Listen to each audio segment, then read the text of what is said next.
Padha gak duwe sangu jok dipikir angger padha geleran mangan tahu jok dicampur nganggo timun malam minggu malam digawa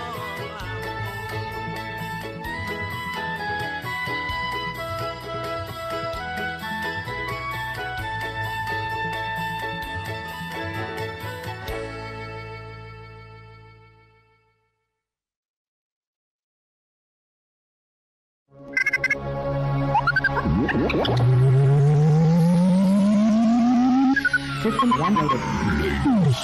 Ladies and gentlemen, may I have your attention, please? The show starts in 10, 9, 8, 7, 6, 5, 4, 3, 2, 1, go.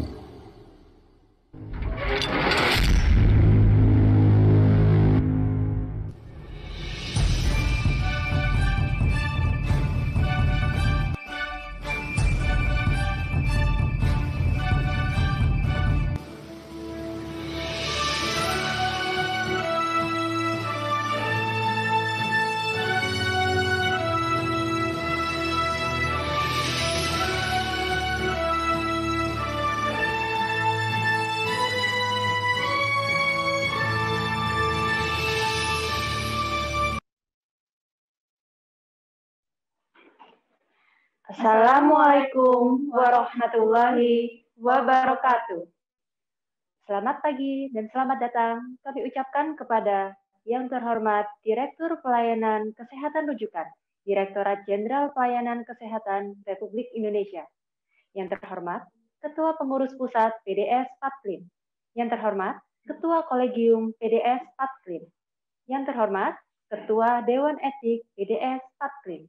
Yang terhormat para anggota pengurus pusat PDS Patklim, yang terhormat anggota Kolegium PDS Patklim, serta yang terhormat Ketua Cabang PDS Patklim seluruh Indonesia, dan para peserta Pertemuan Ilmiah Tahunan ke-19 Virtual 2020, Perhimpunan Dokter Spesialis Patologi Klinik dan Kedokteran Laboratorium Indonesia, dengan tema Human Empowering in Laboratory Medicine during COVID-19 Pandemic.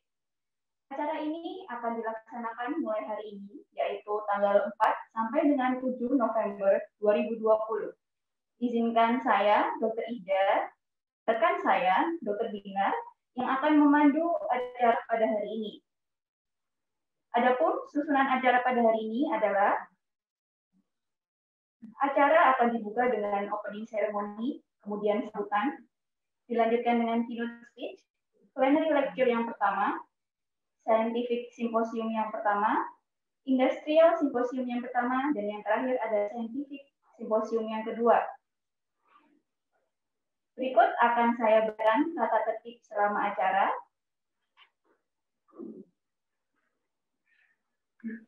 Peserta diwajibkan menggunakan nama sebenarnya selama mengikuti webinar dengan cara Klik rename di bagian nama peserta atau partisipan. Peserta diwajibkan mematikan mikrofon nama pembicara menyampaikan materi dengan cara klik mute di layar bagian bawah. Kolom chat hanya digunakan untuk memberi pengumuman dari host atau panelis kepada peserta. Silakan mengajukan pertanyaan dengan cara klik di kolom Q&A dengan menyebutkan nama lengkap, asal rumah sakit atau laboratorium, dan pembicara yang dituju. Peserta hanya dapat melihat jawaban yang telah dijawab oleh para pembicara di kolom Q&A. Sebelum kita memulai acara, marilah kita berdoa bersama untuk kelancaran acara PIT virtual. Doa akan dipandu oleh Dr. Bintang. Kepada Dr. Bintang, kami persilahkan. Assalamualaikum warahmatullahi wabarakatuh. Izinkan saya memimpin doa dengan cara Islam. Prof, Dokter, Bapak, Ibu hadirin sekalian, mohon berkenan untuk menyesuaikan sesuai dengan keyakinan masing-masing. A'udzubillahi minasyaitonirrajim. Bismillahirrahmanirrahim. Allahumma sholli wa sallim ala sayyidina Muhammadin wa ala alihi wa sahbihi ajma'in. Asyhadu an la ilaha illallah wa asyhadu anna Muhammadar Rasulullah. Ya Allah, ya Tuhan kami, segala puji untuk-Mu, pemelihara alam semesta. Segala puji atas karunia dan kenikmatan yang Engkau limpahkan kepada kami. Segala puji atas keagungan-Mu, segala puji atas kemuliaan-Mu dan kekuasaan-Mu. Ya Allah, jadikanlah acara PIT 19 Virtual Patklin 2020 majelis ilmu yang bermanfaat sebagai pembangkit semangat bagi kami dan bermanfaat bagi kemajuan bangsa kami. Ya Allah, lapangkanlah dada kami serta mudahkanlah kami dalam menimba ilmu. Rabbana atina fid dunya hasanah wa fil akhirati hasanah wa qina adzabannar. Ya Allah, ya Tuhan kami, limpahkanlah kepada kami kebahagiaan di dunia dan di akhirat, dan hindarkanlah kami dari azab api neraka-Mu. Subhana rabbika rabbil izzati amma yasifun. Wassalamun alal mursalin. Walhamdulillahi rabbil alamin. Assalamualaikum warahmatullahi wabarakatuh.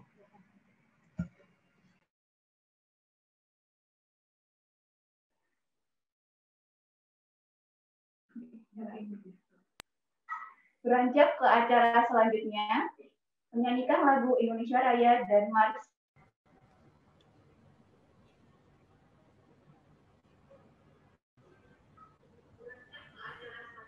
Bangsa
siap selalu setiap waktu. Rakyat sehat bangsa kuat bersatu lawan penyakit. PDS Patri maju dan jaya. PDS Patologi Klinik Indonesia selalu siap sedia melayani kesehatan masyarakat Indonesia.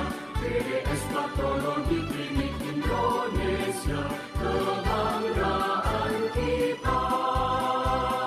Kami melayani masyarakat Indonesia. PDS Patri maju terus periksa rutin dan khusus siap selalu setiap waktu. Rakyat sehat bangsa kuat bersatu lawan penyakit. PDS Patri maju dan jaya. PDS Patologi Klinik Indonesia kebanggaan kita. Kami melayani masyarakat Indonesia.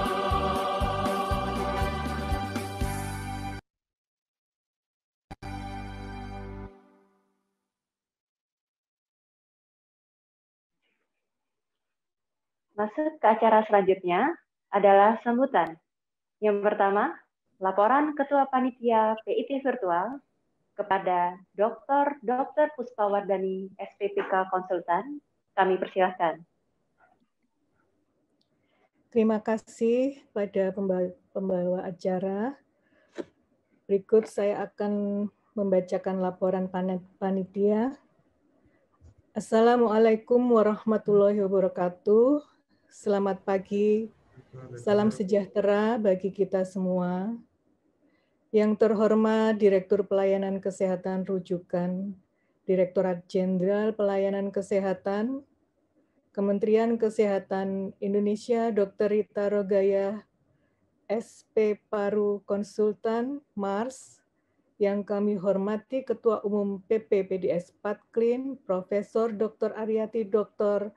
MS SPPK Konsultan, yang kami hormati Ketua Kolegium PDS Patklin, Profesor Dr. Ida Parwati Dr. SPPK Konsultan PhD, yang kami hormati Ketua Dewan Etik PDS Patklin, Profesor Dr. Rahayu Ningsih Darmastia Budi, SPPK Konsultan DSC FA City, yang kami hormati pula para anggota Dewan Etik PDS Patklin, para anggota pengurus pusat PDS Patklin, para anggota Kolegium PDS Patklin, dan para ketua cabang PDS Patklin di seluruh Indonesia, serta sejawat guru besar, dokter spesialis patologi klinik, dokter spesialis lain, dokter umum PPDS, seluruh pembicara dan moderator, mitra sponsor, para peserta simposium yang tidak dapat saya sebutkan satu persatu.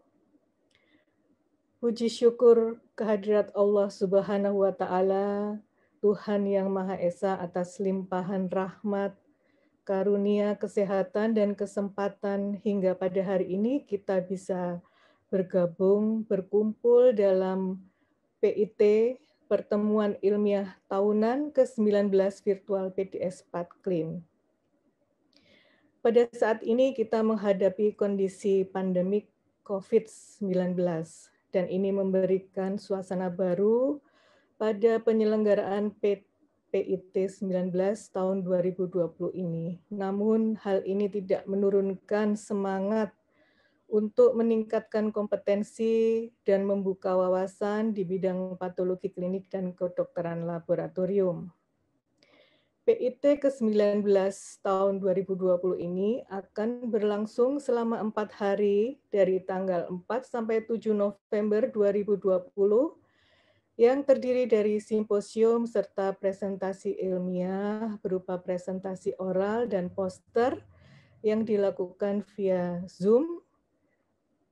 Event ini dihadiri sekitar 1.600 peserta, terdiri dari 1.049 dokter spesialis patologi klinik, 276 PPDS SP1 dan SP2 yang akan mengikuti kegiatan presentasi ilmiah, 228 dokter umum, serta 4 dokter spesialis yang lain, yaitu spesialis penyakit dalam, spesialis anestesi, dan andrologi. Peserta ini berasal dari seluruh Indonesia, dari Aceh sampai Papua, di mana peserta yang terbanyak adalah peserta dari DKI Jakarta sebesar 274 orang. Dalam PIT ini juga bergabung undangan mitra sponsor, dan bagi seluruh peserta bisa mengakses poster di website pitpatlin2020.org selama kegiatan berlangsung dengan masuk melalui akun peserta masing-masing. Dengan terselenggaranya acara ini, kami mengucapkan terima kasih yang sebesar-besarnya atas semua dukungan dan kerjasama para mitra sponsor serta partisipasi dari seluruh peserta PIT. Dalam pelaksanaannya, mungkin kami ada kekurangan, tidak ada gading yang tak retak, tak ada yang sempurna di dunia ini, maka saya mewakili seluruh panitia mengucapkan mohon maaf bila ada ketidaknyamanan dan kekurangan dalam penyelenggaraan acara ini. Selamat mengikuti PIT Patklin ke-19, tetap semangat sampai akhir acara. Terima kasih. Wassalamualaikum warahmatullahi wabarakatuh.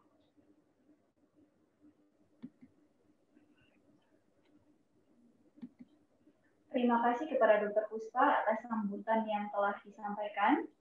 Selanjutnya yaitu sambutan yang kedua akan disampaikan oleh Ketua Umum Pengurus Pusat PDS Patklin kepada Profesor Dr. Aryati MS SPPK Konsultan. Kami persilahkan. Terima kasih Dr. Ida dan Dr. Binar ya. Assalamualaikum warahmatullahi wabarakatuh. Salam sejahtera bagi kita semua. Shalom, Om Swastiastu, Namo Buddhaya. Yang terhormat Direktur Pelayanan Kesehatan Rujukan, Direktorat Jenderal Pelayanan Kesehatan Kementerian Kesehatan Indonesia, Dr. Rita Rogaya, Spesialis Paru, Konsultan Mars. Yang kami hormati Ketua Kolegium PDS Patklin, Profesor Dr. Ida Parawati, Spesialis Patologi Klinik Konsultan PhD.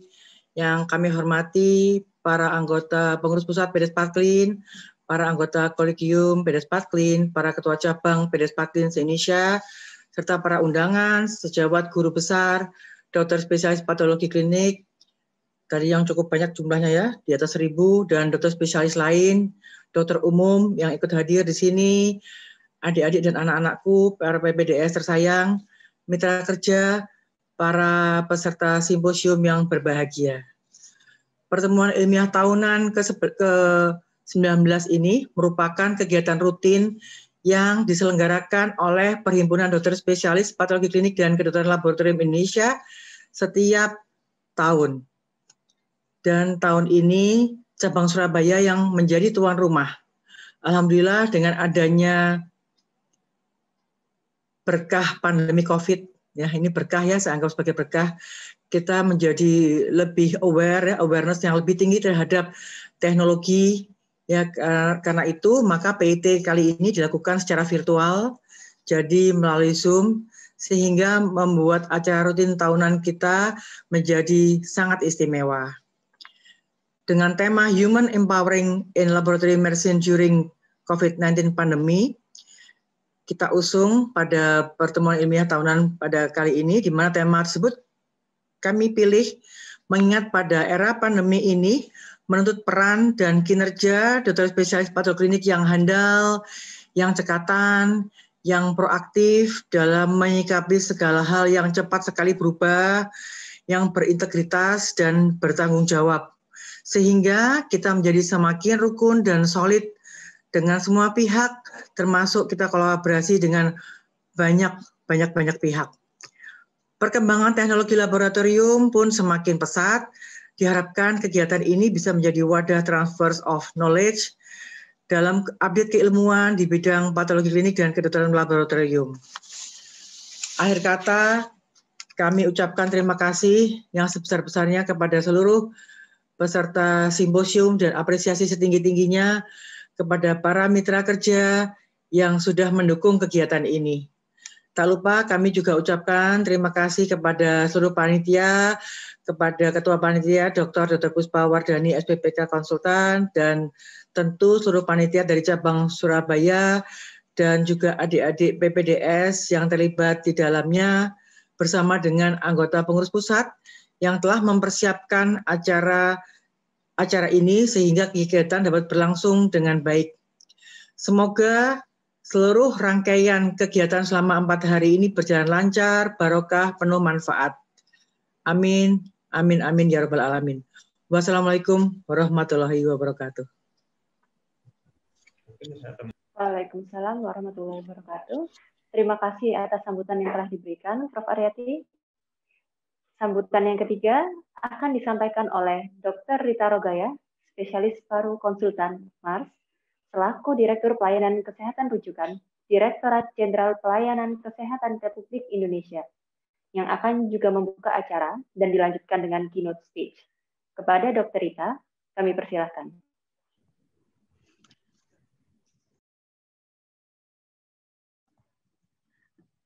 Terima kasih. Apakah suaranya terdengar? Jelas, Dr. Rita, jelas. Dengar ya. Terima kasih. Assalamualaikum warahmatullahi wabarakatuh. Selamat pagi. Salam sejahtera. Yang saya hormati Ketua Umum PP Perhimpunan Dokter Spesialis Patologi Klinik Indonesia, PDS Pakrin, beserta seluruh kepala cabang PPS Pakrin, Ketua Kolegium PDS Pakrin, Ketua Dewan Etik PDS Pakrin, para guru besar, narasumber, dan moderator, pada seluruh panitia, serta para peserta simposium pertemuan ilmiah tahunan secara virtual. Pertama-tama, marilah kita panjatkan puji syukur kepada Allah Subhanahu wa Ta'ala karena rahmat dan hidayahnya kita semua dapat bertemu walaupun secara virtual pada pertemuan ilmiah tahunan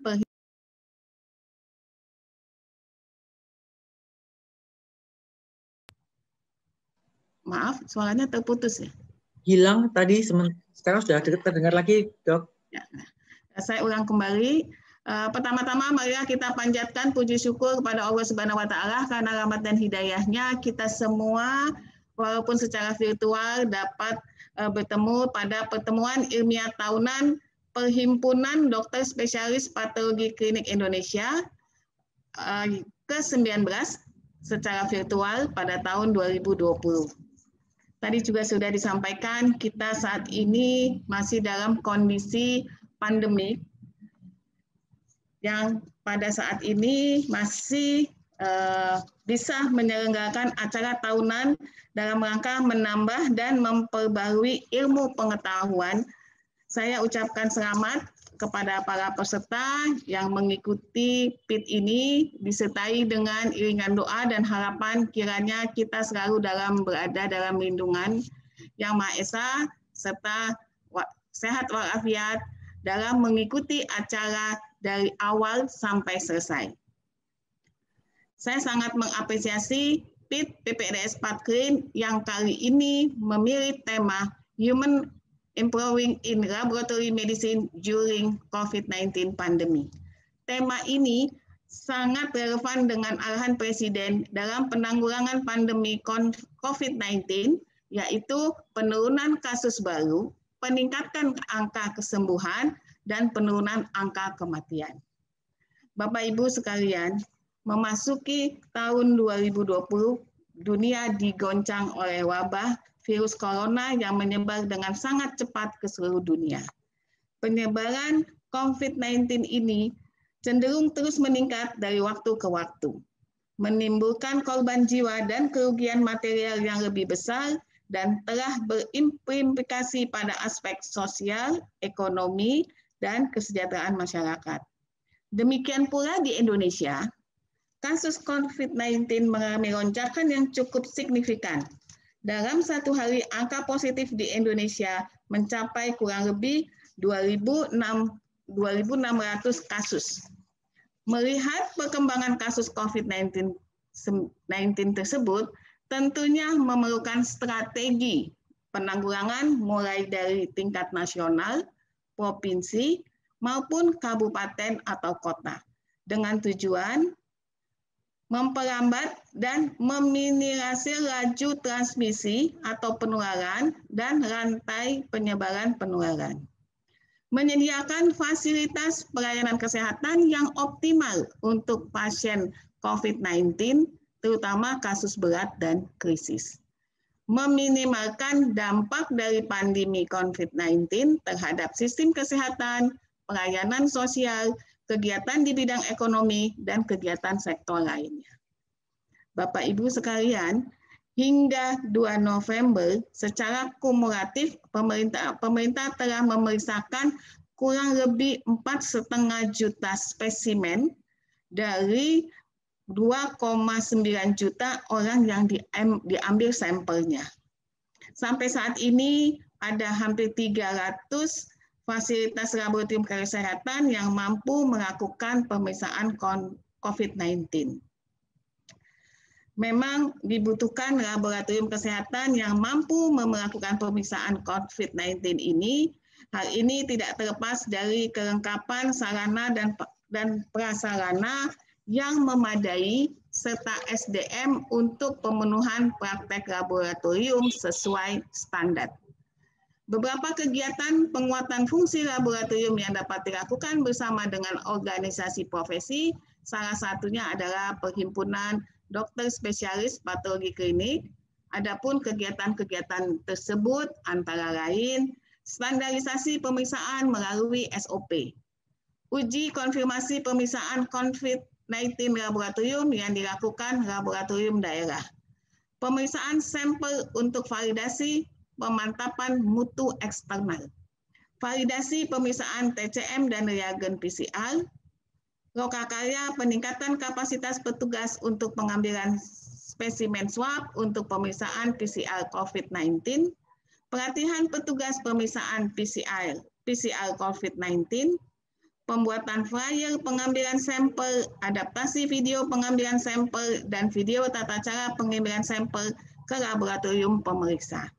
Bimbingan teknis ke laboratorium pemeriksa PCR COVID-19. Bapak Ibu sekalian, demikianlah beberapa hal yang penting dan perlu disampaikan pada kesempatan yang baik ini. Saya ucapkan selamat mengikuti pertemuan ilmiah tahunan PDS Patkin Virtual tahun 2020. Semoga Allah Subhanahu wa Ta'ala senantiasa mengiringi setiap langkah pengabdian kita dalam upaya meningkatkan derajat kesehatan yang setinggi-tingginya bagi seluruh masyarakat Indonesia.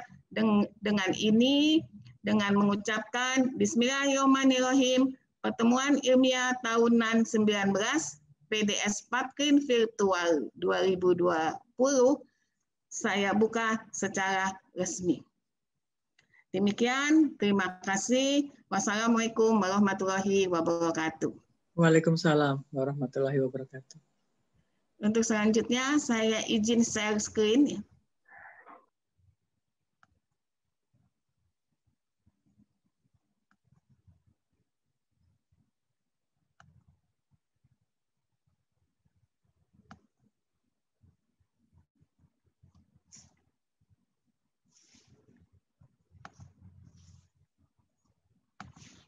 Apakah sudah terlihat?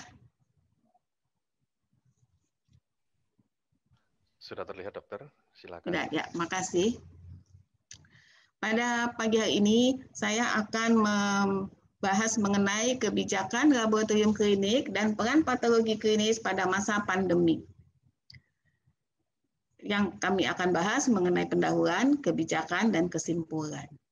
Mungkin kita semua juga mengetahui pada saat awal di akhir Desember, yaitu terjadi klaster pneumonia di Wuhan, sehingga kita di Indonesia juga pada bulan Januari sudah harus siap sehingga dikeluarkanlah pedoman kesiapsiagaan menghadapi 19 nCoV.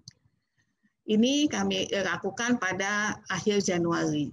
Kemudian pada 30 Januari 2020, WHO menetapkan 19 nCoV ini sebagai PHIC atau kedaruratan kesehatan masyarakat yang meresahkan dunia, yang kita sebut KKMMD. Ini sudah ditetapkan oleh WHO pada akhir Januari. Kemudian di bulan Februari maka dibuatlah penetapan oleh Menteri Kesehatan infeksi 19 nCoV ini sebagai jenis penyakit yang dapat menimbulkan wabah dan upaya penanggulangannya. Sehingga kita sebetulnya di bulan Februari sudah diminta untuk bersiap-siap bila penyakit ini akan datang di Indonesia. Dan ternyata betul di awal Maret ada 2 kasus ditemukan konfirmasi, kemudian ditetapkanlah beberapa rumah sakit yang sebetulnya waktu itu kita sudah mempunyai beberapa rumah sakit rujukan yang menangani flu burung, maka saat itu pada bulan Maret ditentukanlah dengan SK keputusan Menteri Kesehatan penetapan rumah sakit untuk penanggulangan penyakit infeksi emerging tertentu, di mana di dalamnya termasuk COVID-19. Ini pada pertengahan bulan Maret. Kemudian tanggal 11 Maret, WHO menyatakan COVID-19 ini sebagai pandemi. Sehingga Presiden memberikan keputusan untuk membentuk gugus tugas percepatan penanganan COVID-19. Jadi inilah ceritanya di awal sehingga ada muncul gugus tugas untuk penanganan COVID-19. Kemudian mungkin Bapak Ibu semua sudah mengetahui bagaimana situasi saat ini, di mana angka terkonfirmasi itu cukup tinggi, tapi kalau kita lihat juga angka kesembuhan sudah meningkat, dan angka meninggal perlahan-perlahan sudah mulai menurun juga. Ini kita lihat perkembangannya sampai dengan saat ini. Dan Bapak Presiden juga sudah memberikan arahan, maka untuk pandemi COVID ini diharapkan penurunan kasus baru, peningkatan angka kesembuhan, dan penurunan angka kematian. Sebagai program prioritas di pemerintah, memang sudah ada kebijakan di mana ada peningkatan akses dan kualitas pelayanan kesehatan. Ini memang sudah ditentukan, yaitu peningkatan kesehatan ibu dan anak, keluarga berencana dan kesehatan reproduksi, percepatan perbaikan gizi, peningkatan pengendalian penyakit infeksi, pembudayaan gerakan masyarakat hidup sehat atau GEMAS, peningkatan sistem kesehatan dan pengawasan obat dan makanan. Ini adalah strategi RPJMN 2000 sampai 2024.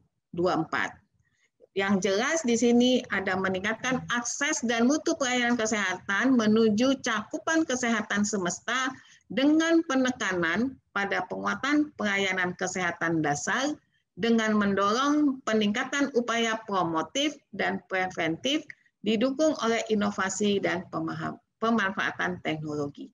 Jadi ini memang sudah masuk prioritas untuk pemerintah, di mana di sini pembudayaan gerakan masyarakat hidup sehat, GEMAS itu sudah masuk di dalamnya.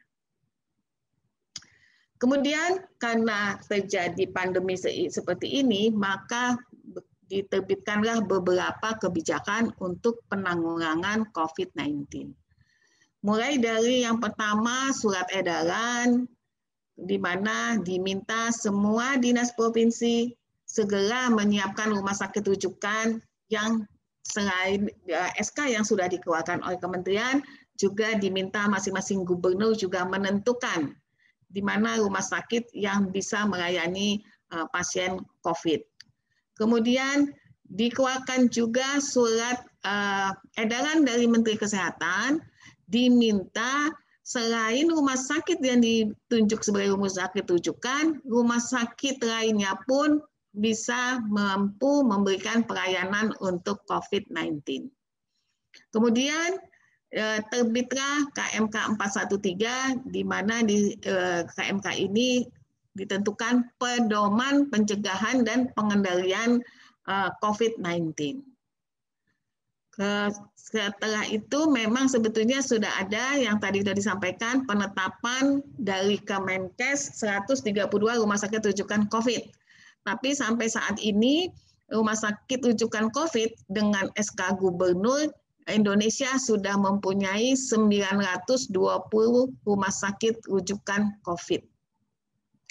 Karena kondisi yang saat ini seperti kita ketahui Agustus September itu angkanya cukup tinggi, maka dikeluarkanlah surat edaran dari Dirjen Pelayanan Kesehatan di mana pada tempat-tempat dengan pelayanan COVID angkanya tinggi, semua rumah sakit diharapkan mampu menyiapkan 30% tempat tidurnya untuk pelayanan COVID. Dan yang tidak kalah pentingnya juga yang harus kita ketahui bagaimana semua ini bisa berjalan dengan baik, maka dikeluarkanlah kebijakan mengenai protokol kesehatan di fasilitas pelayanan kesehatan dalam rangka pencegahan pengendalian COVID-19.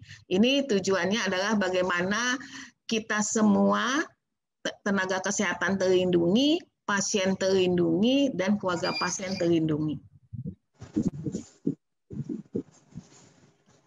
Mengenai regulasi jejaring laboratorium, pada awal pandemi, waktu itu di bulan Maret, pasti kita merasakan bagaimana pemeriksaan untuk PCR ini dengan dibutuhkan banyak tempat, tapi baru beberapa laboratorium yang mampu bisa melakukan pemeriksaan PCR ini. Nah, pada tanggal 16 Maret, maka keluarlah keputusan mengenai jejaring laboratorium, yaitu baru 12 laboratorium yang mampu memberikan pelayanan. Kemudian dalam waktu 1 bulan ini dikeluarkan beberapa kebijakan sampai akhirnya 26 Maret 49 laboratorium jejaring untuk pemeriksaan COVID. Kemudian keluar surat lagi edaran dari Dirjen P2P bagaimana pelaksanaan untuk pemeriksaan PCR ini. Jadi Pak Dirjen P2P mengeluarkan beberapa surat edaran dan bagaimana percepatan dan peningkatan cakupan pemeriksaan COVID-19 ini. Itu dilakukan sampai bulan Juli. Tapi alhamdulillah sampai saat ini kalau kita lihat sudah hampir 300 laboratorium yang sudah bisa melakukan pemeriksaan PCR ataupun TCM. Jadi memang dengan kondisi pandemi seperti ini, kita memang dikejar-kejar bagaimana kita semua mampu bisa melakukan pemeriksaan yang memang sangat dibutuhkan. Kita ketahui tanpa pemeriksaan PCR ini, maka akan mengakibatkan penata laksanaan bisa tertunda dan bisa juga menyebabkan rumah sakit yang ada menjadi kapasitasnya penggunaannya tinggi karena masih menunggu hasil pemeriksaan. Kita ketahui untuk laboratorium kesehatan itu ada laboratorium klinik, ada laboratorium kesehatan masyarakat. Laboratorium klinik adalah fasilitas yang melakukan pengujian terhadap bahan-bahan yang berasal dari tubuh manusia dengan tujuan memberikan informasi untuk diagnostik, pencegahan, atau perawatan penyakit, atau gangguan apapun dari pendayaan kesehatan manusia. Laboratorium kesehatan masyarakat adalah fasilitas yang melayani komunitas regional, nasional, atau dalam beberapa kasus komunitas dengan menyediakan pengujian diagnostik klinik, pengujian lingkungan, diagnostik, dan evaluasi penyakit dukungan tanggap darurat, dan lainnya untuk komunitas.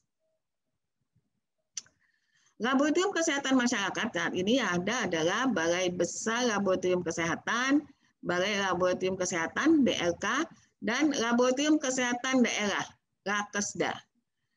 Laboratorium klinik umum dan khusus itu biasanya laboratorium swasta atau laboratorium di fakultas. Laboratorium klinik di Fasyankes yaitu adalah laboratorium di rumah sakit, laboratorium di puskesmas, laboratorium di klinik, laboratorium di balai kesehatan.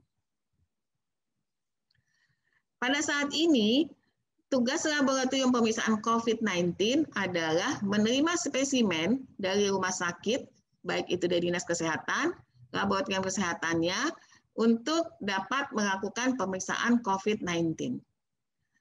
Melakukan pemeriksaan screening pada spesimen COVID-19 menggunakan form dan standar operasional prosedur yang telah ditetapkan oleh Badan Litbangkes.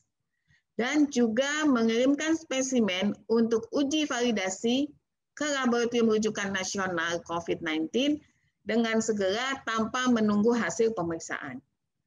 Kemudian mengirimkan seluruh hasil pemeriksaan positif dan negatif kepada Kepala Badan Litbang melalui aplikasi ORECOD setiap harinya. Mungkin ini yang memang kita harapkan semua laboratorium yang melakukan pemeriksaan jangan lupa melalui aplikasi yang ada memberikan laporan hasil-hasil spesimen yang diperiksa. Mungkin ini yang menjadi penekanan saat ini, karena ada beberapa yang masih belum masuk, yang angkanya cukup besar, dan ini nanti mengganggu penilaian kita di Indonesia secara nasional. Jadi saya titip, mohon kepada semua Bapak Ibu yang bekerja di laboratorium, jangan lupa melalui aplikasi ORECOD ini memberikan laporannya rutin setiap hari. Mudah-mudahan yang Ibu lakukan itu manfaatnya besar sekali untuk kita membuat analisa. Kemudian mengirimkan seluruh hasil pemeriksaan positif dan negatif ini kepada rumah sakit pengirim untuk keperluan diagnosis dan tata laksana kasus, serta Dinas Kesehatan domisili pasien untuk kepentingan penyidikan epidemiologi. Dan yang terakhir memberikan feedback kepada rumah sakit, Dinas Kesehatan, atau laboratorium kesehatan lainnya apabila terdapat kekeliruan dalam penggunaan material atau media pada spesimen yang diterima. Untuk laboratorium pemeriksaan COVID-19 ini pasti harus memenuhi persyaratan, karena kita ketahui virus SARS-CoV ini sangat menular, sehingga harus dipenuhi juga sarana dan prasarananya. Maka gedung harus BSL-2, harus mempunyai biosafety cabinet, kemudian SDM di sini pasti diharapkan dokter spesialis patologi klinis, dan juga harus ada good laboratory practice. Jadi ini juga menjadi perhatian khusus untuk semua laboratorium yang ada.